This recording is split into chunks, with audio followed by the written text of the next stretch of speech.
Hello everybody, welcome back to another episode of Practical Nutrition. I'm Sara. I'm Cassie. And I'm Alix. And today we are talking about post-workout nutrition. So last time I was in charge of picking out the topic. We did pre-workout nutrition. I told you guys eventually we would be talking about post-workout nutrition. So today is the day. That's what we were talking about. Woohoo! Gotta follow it. Yes. So first and foremost, we know, we see this with client testimonials. We know research shows us that people that fuel properly, they do better. They recover more quickly from soreness and injuries, and they receive more performance improving benefits from those long and strenuous training sessions that they have. Whatever kind of exercise that you do, that's what we know. And there's so much research that exists on the relationship between good nutrition and exercise performance, but there's also a lot of misinformation out there.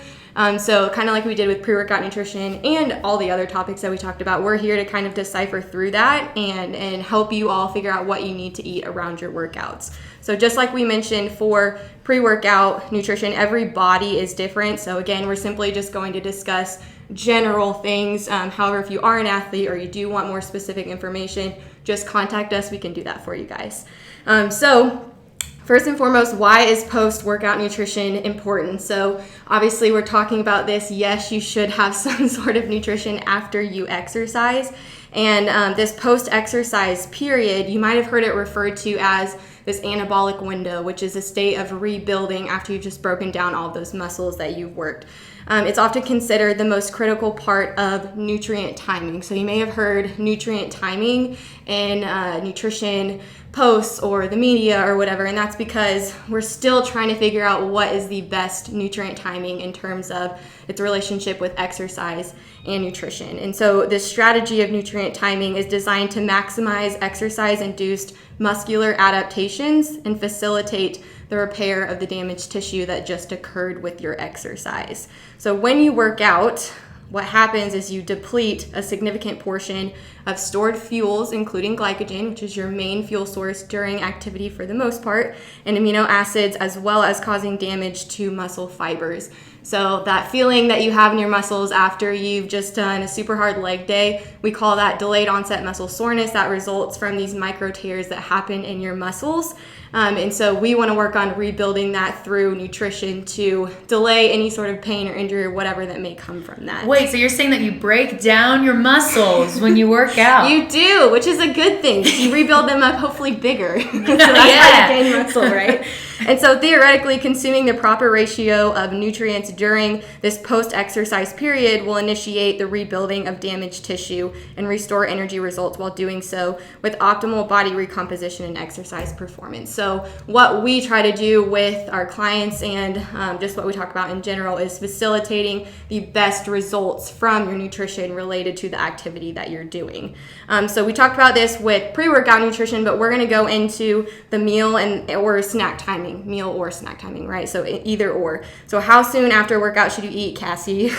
Great question, Sara. Research does show that it's not only important to eat something, but the nutrients and the timing is also important. Those are both important. So one of the best things that you can do is time your workout so that you're ready to consume a meal afterwards. I do this a lot with breakfast, for example, because I run in the mornings, and so my post-workout is my breakfast, and so that way I'm not having to add anything in for general training days. If it's a really long or really hard workout, it might be good to add something in, but you can definitely use a meal for that.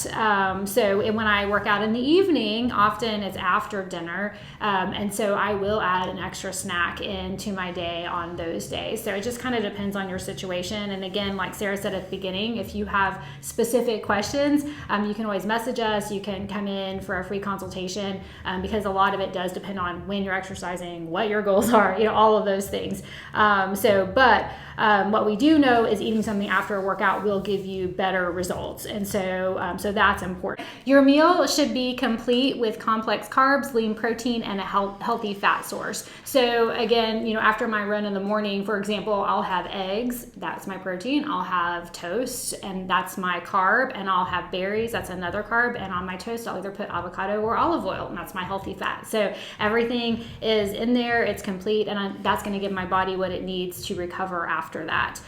If you're unable to consume a meal afterwards, then one thing I want you to do is think about your schedule, because often you have to think about why is that? Why can't you eat afterwards? It may not be time for a meal. That's one thing. So maybe you could think about a snack, but I know this is something that a lot of my clients have issues with in the morning, especially if you're a morning exerciser and say you have a family. I know as soon as I walk in the door, I have no idea what to expect from my teenagers. So did someone oversleep? Did someone forget to make their lunch the night before? Is someone having an emotional crisis that morning that I need to help handle? You never know. And so you never know what you're going to walk into. So I often will try to prep my breakfast beforehand, so that way it's easy to get to. So if it's a timing thing, something like prepping might help you. Also, if it's a priority thing, it might be that the first thing you do is when you get home is walk in the kitchen and get your meal in. And that's something that I have to make a priority, because in the morning you might be being pulled all different directions. Say you work out at lunchtime, instead of going back and starting work straight away as soon as you get back, you have a snack on your way back to the office, or have one at your desk, and make sure that you're getting it in after your workout. Evening time, same thing. If you're eating dinner earlier and you have a hard workout in the evening, you may need to add an extra meal there or snack. And so thinking about why you're not having it and addressing that is important. But if you're not hungry, and that's another thing that we hear a lot, because sometimes exercise diminishes your hunger cues, or if you had a really hard workout, maybe you don't feel like eating, your stomach is upset a little bit. So you can grab something, super easy and small, just to bridge that gap and take advantage of that anabolic window that Sara was talking about earlier. And it doesn't have to be anything huge. So having even just a simple yogurt or something like that can help. If you don't have a perfectly balanced breakfast, like I was talking about, that's okay. Having something there is going to help you. So the main thing is you don't want to have just nothing. So think about that. And then again, we can help with ideas with that if you don't feel like you can eat afterwards. Sometimes liquids work well. Chocolate milk is really easy, and it is a really good recovery meal as well. When I didn't talk about timing as much, but the timing that we recommend is within 30 minutes to an hour of when you finish. If you're going longer than that, then again, think about why, and hopefully we've given you some tips for what to do about all of those whys, but make sure that you aren't going too long after that. And then if you have a snack, for example, you want to try to have that next meal within 4 to 6 hours. And so that again will help you keep that progress going. So like Sara said, we definitely break ourselves down, and how high up you get from that workout as far as your muscle rebuilding and recovery process really depends on what you're doing in that recovery time. And eating is a huge part of that. Rest and recovery is also important, but if you aren't giving your body what it needs to recover stronger, you can actually not recover as strongly, and that can increase your injury risk. You won't get as good of results. And so the eating part is really important. So if you can eat sooner, great, do that. And if not, be sure you're planning something to bridge that gap.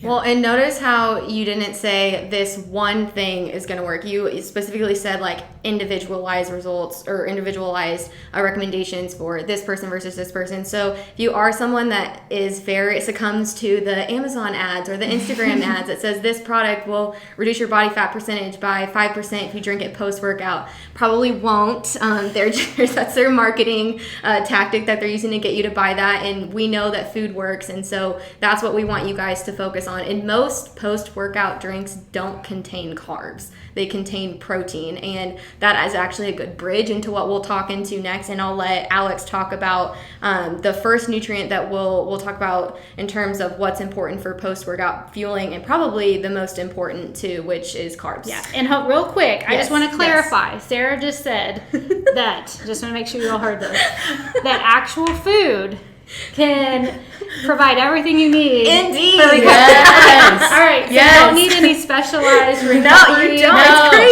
type of food that you have to pay a lot of money for. Yes. Okay. All right. Just making sure. Thank you. I don't need collagen powder. Just making sure. Just making sure we heard You can do it in a lot of ways. There are lots of different things you can do, but you don't have to pay for those things. Yeah, and you could do a cheaper option. Yeah. Like chocolate milk's a little bit cheaper than protein powders. Oh, yeah. So, moving into carbohydrates, my favorite macronutrient. Arguably, like Sarah mentioned, the most important nutrient for exercisers to eat. Carbs serve as an energy source both at rest and during exercise. And at AYB, we do offer resting metabolic rate testing. So if you are curious what type of fuel you burn at rest, whether that be carbs, fat, or both, yes, we do have technology here to be able to determine that. Then come see us. It's $80 to do that. And if you're an avid exerciser, it could really help you kind of maximize your workouts and determine what fuel would work best for you. That was just a side note. Anyways, however, stores of carbs in the body are limited. So thus consuming carbs before, during, and after an event is vital. So your body's usually going to use your muscle glycogen first, and it's used up really quickly. So those ultra endurance athletes that are going for 2, 3, 4 hours, that's why we push carbs during those events, because we got to be sure that we're staying on top of that and making sure that your muscle glycogen is stored. Muscles are receptive to replacing stored glycogen following exercise. So we just got rid of a bunch of it, so we want to be sure we replace it. And that's what we're doing with our post-exercise nutrition.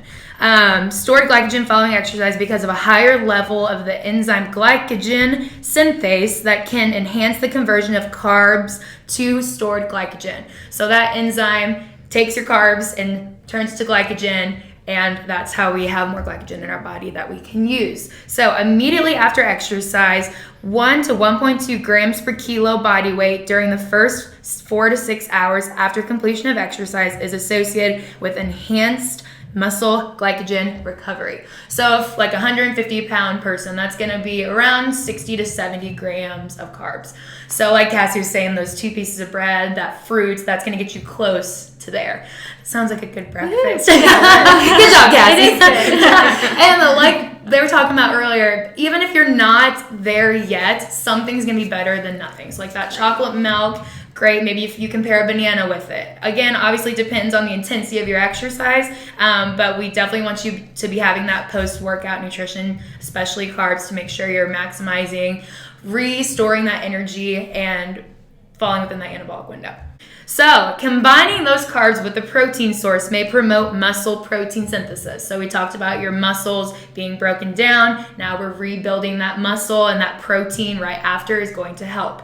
And if, like, you want essential amino acids, especially after those BCAAs. So leucine is one that's really important, and that's found in like your meats, your eggs, your dairy, and that kind of stuff. And that's very important for protein synthesis. So also be sure you're looking at what type of protein you're picking. But again, something is better than nothing. The ideal ratio for carbs to protein is 3 to 1 in snacks post-exercise. So Cassie was talking about how she was able to add some fat to her meal, which is fantastic. But again, if you just only have time for a snack, looking for that 3 to 1 ratio would be best. This is best if consumed within 30 minutes of exercise, arguably considered number one thing you can do to enhance your performance. Say it louder for people in the back. It's the number one thing you can do to enhance your performance. Just that post-workout, quick, within 15 to 20, 30 minutes snack right after chocolate milk, yogurt, something like that would be super beneficial to your performance. Ultimately, the amount of carbs needed is associated with the intensity and duration of physical activity, gender, environmental conditions. Is it hot? Is it cold? There's lots of things to consider. And like I mentioned, are you riding 3 to 4 hours on your bike? Or are you doing like a 10 to 15 minute HIIT workout? So it's just going to depend on the type of workout that you're doing. So, benefits of post-exercise carbs. Minimizes fatigue, so you just expended a ton of energy, you used tons of glycogen, so we got to rebuild that. So if you have that post-workout snack, that's super helpful with that. Increases blood flow to muscles. Muscle cells are more sensitive to insulin, which promotes glycogen synthesis. So, as you can see, lots of positive benefits to having that post-workout snack. Your blood's flowing, so it's going to deliver that energy much more efficiently. Your body's going to absorb it better. So again, that anabolic window, having carbs right after a workout's really important. And now moving on to protein. Protein, Cassie, I'll let you kind of talk about protein. Alex hit on it a little bit, but there's a few more things that we can hit on as well too. Yes, so protein has an important role in exercise. Resistance exercise induces protein breakdown, which we talked about. That's one of the goals of resistance exercise. So why you're sore, and and the anabolic or rebuilding phase can occur for 24 to 48 hours. So you have lots of time. So the post-workout meal is or snack is really important, but also getting protein all throughout the day is also very important. And a lot of people, we're talking about having something, but on the flip side, a lot of people have a protein shake that maybe has 60, 80, 100 grams of protein after a workout, and they think, okay, I got all my protein I need after my workout, and then they may not really think about protein a whole lot the rest of the day. And that's a mistake as well, because your body can't even really utilize that much protein to rebuild at one time. So it would be much better to have less after your workout and spread it out throughout the day than to have everything that you think you might need after that workout. So think about that as well, because it does take a long time to recover. Protein is very important in muscle growth and repair and necessary. Alix mentioned about the type of protein and the essential amino acids. That is very important, and that doesn't mean that you can't be a vegetarian or not eat animal products and get results. That's not what we're saying. It's just when you look at, say, soy versus whey or a dairy protein for recovery, they both work better than nothing, but the dairy protein has more leucine in it, and again, that's an amino acid that's really important for recovery. That does better than the soy protein. So just so and it's not like you don't have to eat dairy, you don't have to have those animal proteins, but in research, they do show that they have more enhanced muscle rebuilding after breaking muscle down. So protein also aids in the repair and recovery process, following muscle damage in general. So you're going to have better recovery, better repair, better results if you're getting your protein in. 6 to 20 grams of high quality complete protein should be consumed within 3 hours after intense training. So you see that window is a little bit bigger, because you really right after a workout, you're thinking about glycogen replenishing and getting some of those calories in, and protein you can extend a little bit longer, but you have to make sure you're getting that in as well. And for reference, usually an ounce of any kind of meat like chicken or beef or turkey or any of that, or one egg, is going to have 6 to 7 grams of protein. You can usually get 6 to 7 grams in a cup of soy milk as well if you are a vegetarian, or you can get that from any other kind of veggie source, but making sure that you have complete proteins is important. And that's a whole other topic. So I won't go into detail with that. And then to that recovery process, if you have 2-a-day workouts, or you have really intense workouts where you're really breaking yourself down, that recovery and the timing are going to be even more important. So that with those athletes, or if you're doing those 2-a-day workouts. So, and if you're a strength athlete, then again, that's your goal, is to build muscle, and you're breaking down your muscle constantly, and maybe you weigh more, you may need more than 20 grams. So these are just general guidelines. We do base this on, individuals and body weight whenever we're making specific recommendations. Let's talk a little bit about hydrolyzed protein sources. These are often found in supplements. You may see this on a protein powder. These are also called pre-digested proteins, and they are absorbed more quickly because they're already broken down, but they're not necessarily better for you. And again, a lot of that depends on what you're using it for. As you see, you have up to 48 hours to really get all the protein you need in. So unless it's absolutely necessary to get really quick protein in, it may not give you any benefit, and you're going to pay a lot more for those products. Now, on the flip side, if that's the only way you're going to get protein, we would say do it. So if it's easy for you, you like the taste, and that's what you're going to do, that's definitely better than nothing. If you're not going to have a Greek yogurt, or you're not going to have a food, but you will drink a protein shake, then we say go for it. That's fine. But it's not necessarily going to give you any anabolic advantage over just having real food and having it throughout the day. It is best to eat whole foods that supply a variety of essential nutrients, because if you look at again a yogurt versus a protein drink, you're going to have the yogurt's going to have all sorts of electrolytes in it. It's going to have more potassium, vitamins, and other things that your body needs to repair and rebuild itself. You throw some berries in there for some carbs instead of having just straight sugar in a drink. You're going to have antioxidants that will help with recovery. So whole foods definitely are going to be what we suggest, and you don't have to do those other things to gain a benefit. Again, you have to remember they're marketing that, and then also, as we've talked about with supplements, you have that risk of them being contaminated with other things as well. And your berries are going to not have anabolic steroids in them. And typically, typically, oh geez, check the label. No, I'm just kidding. And I know Sarah mentioned earlier that some of like those whey protein isolate powders don't have any carbs after like a very hard workout. Yeah. So be sure you're checking the label if you are using a protein powder. And if it doesn't have any carbs, be sure you're bringing like a banana or something with you to be sure that you're getting some of those carbs in. Yeah. And look at the difference in the ingredient labels too. I mean, some of those protein powders have ingredient labels the size of my palm, whereas yogurt has yogurt. Yeah, yogurt has yogurt, exactly. Yeah. And berries have berries. And berries have berries. So that's important. And I often use this example too with the protein part. The protein and that you're eating, that's the building blocks, but the carbs are the energy source for your body to do that. So that's it. Right. So they work really well together. You can give yourself, the protein building blocks, but if your body's so depleted, it doesn't have the energy, or it doesn't think it wants to put on metabolically active tissue because it's so depleted, it doesn't have the energy to do that, then you're not going to get as good of a result either. Yeah. And then the last macronutrient, fat, it is important post-workout because it's a macronutrient. You need it, right? And so it doesn't necessarily have like a specific requirement post-workout, but just so you all know, fat is an efficient form of energy storage. It's used as a fuel source during like steady state, longer endurance activity.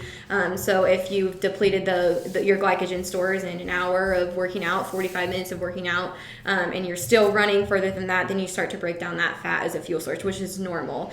So about 80% of energy may come from fat when you're working at about approximately 25% of your intensity or your VO2 max, which is a form of measuring intensity. So fat does have its place, but there isn't really a specific requirement for post-workout replenishment. But the good news is if you do time your workout to have a meal afterwards, you're going to get in what you need. Just make sure you include an intentional fat source, because that should be included at most meals and snacks anyway. So bridging from macronutrients, we're going to talk about hydration, which we do have an entire podcast over that too.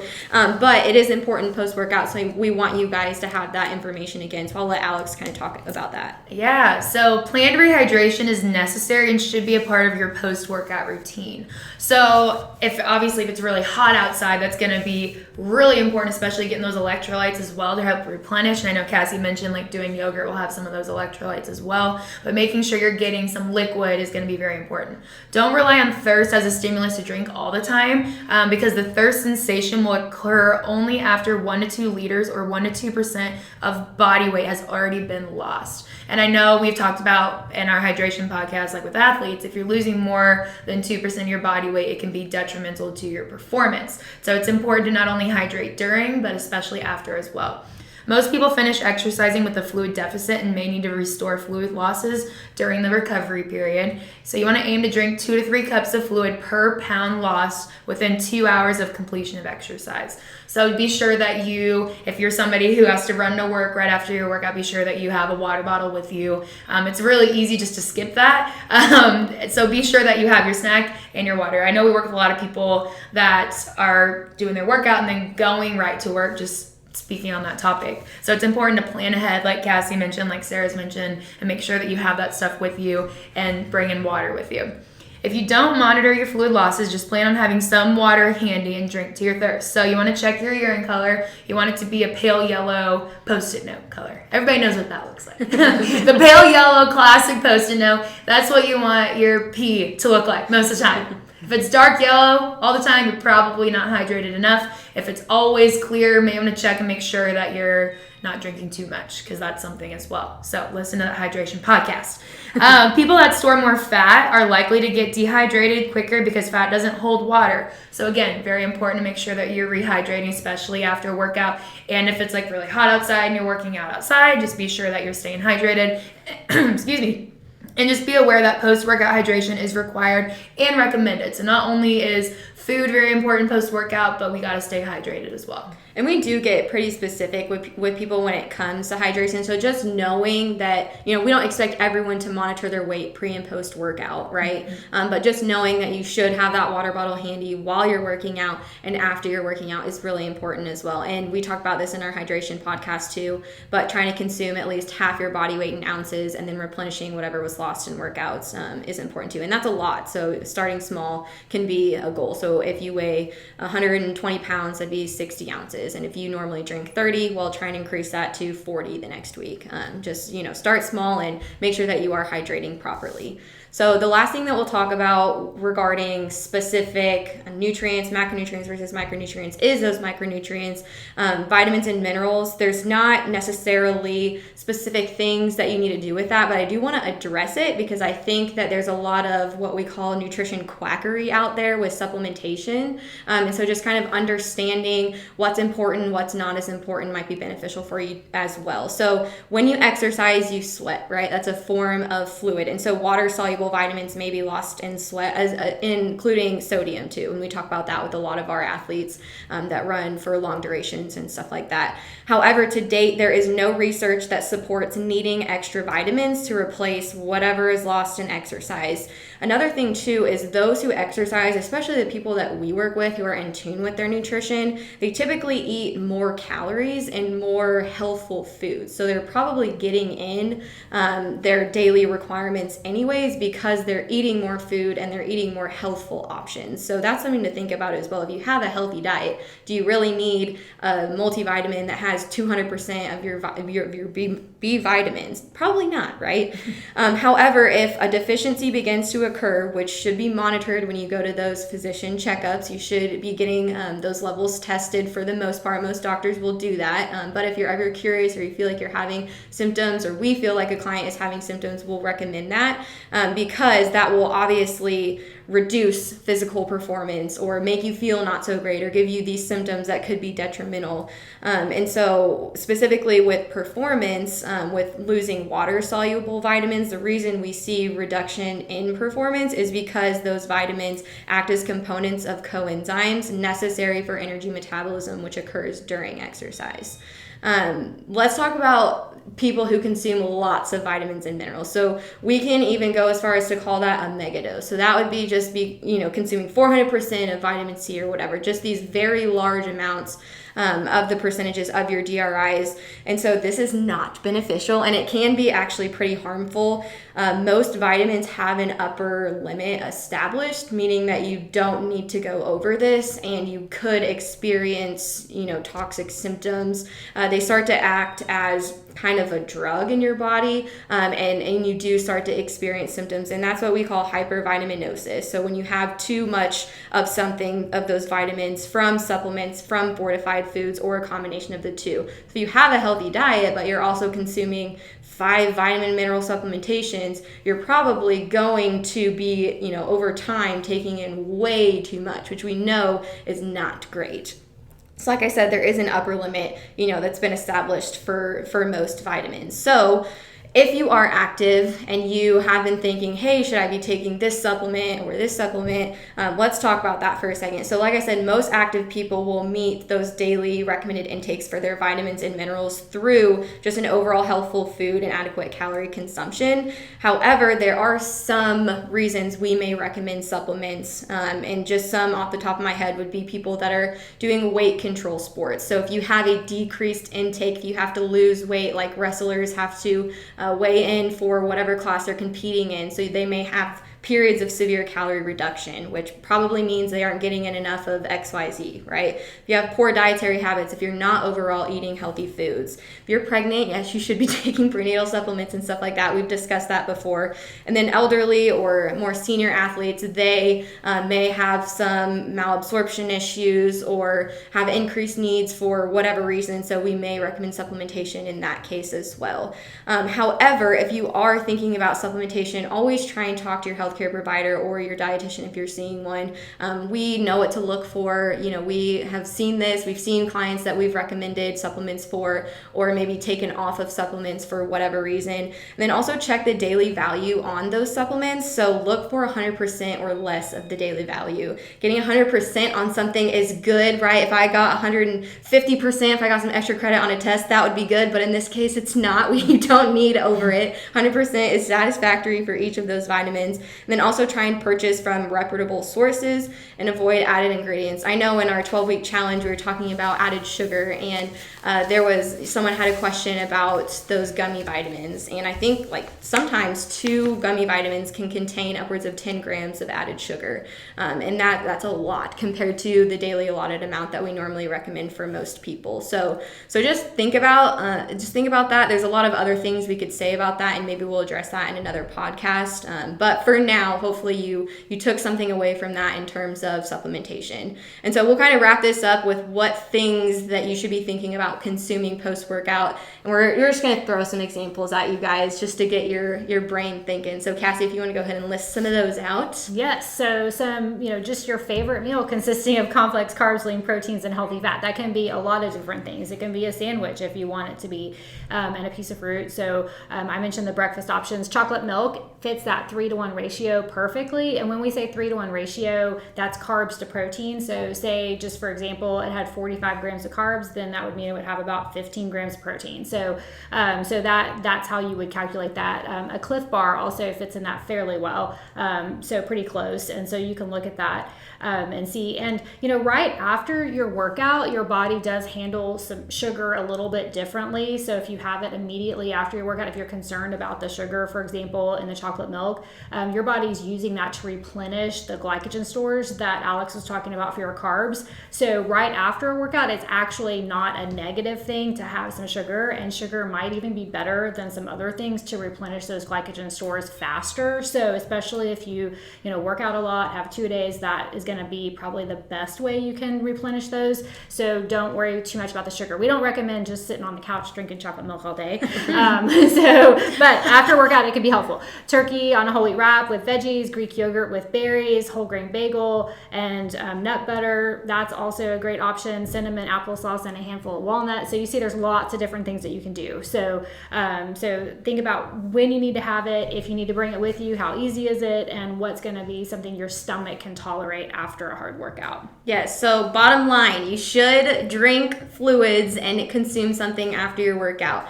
Try and time your workouts around your meals, and if that's not possible, try and consume something small within 30 minutes to an hour of exercise completion. Take advantage of that rebuilding phase to prevent, this onset of soreness or longer duration of soreness, to increase the size of your muscles, right? Don't we all want that? And then have a plan. So severe hunger and thirst should be avoided through having those foods and fluids readily available for you afterwards. So that wraps up our post-workout nutrition. If you do have specific questions, message us, reach out to us. We'd love to set up some sort of consultation with you guys. Remember, we offer those free 30-minute consults. Otherwise, if you have recommendations for further podcasts, go ahead and shoot them our way. We love to hear from you guys. And in that case, we will see you next week. Thank you. Thank you. Bye.